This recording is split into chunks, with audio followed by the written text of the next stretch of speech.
Let's take you back to June 8th, 1912. 50,000 people watched Silas Christopherson take off from the top of the 10-story Multnomah Hotel in downtown Portland. He flew his plane 10 miles away to Vancouver and what was perhaps the very first interstate flight. Pretty incredible. And then today, a group of volunteers now working to build a replica of that plane to display in the Pearson Air Museum.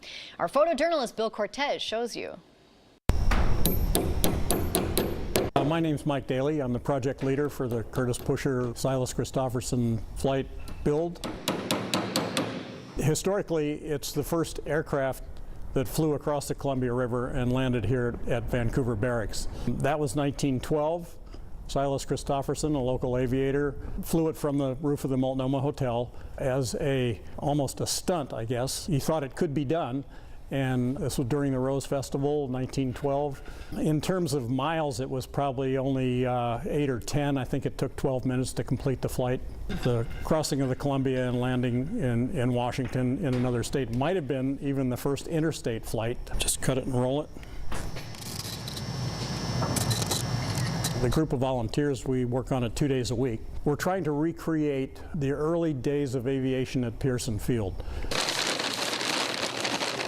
The amount of detail in this was, where do we start? The first look at it is, you say, well, this is nothing but some string and wood, you know, most of it's wood. If you look at the tail surfaces, we don't have to cover any of this stuff. It's all bamboo and stakes, and so it's just putting a bunch of sticks together. But it isn't until you actually start a project like this that you think, what have I gotten myself into?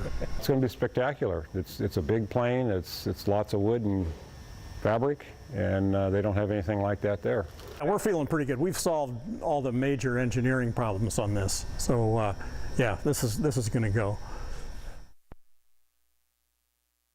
Isn't that something? That is really a work of art. Now, they hope to have that plane done in June of 2018 next year, hopefully in time for the Rose Festival again. It will be on display for public viewing at the Pearson Air Museum in Vancouver. Now, the original flight, they say, took off from the Multnomah Hotel, which is now the old Embassy Suites Hotel in downtown Portland. That'll be really cool to see next year.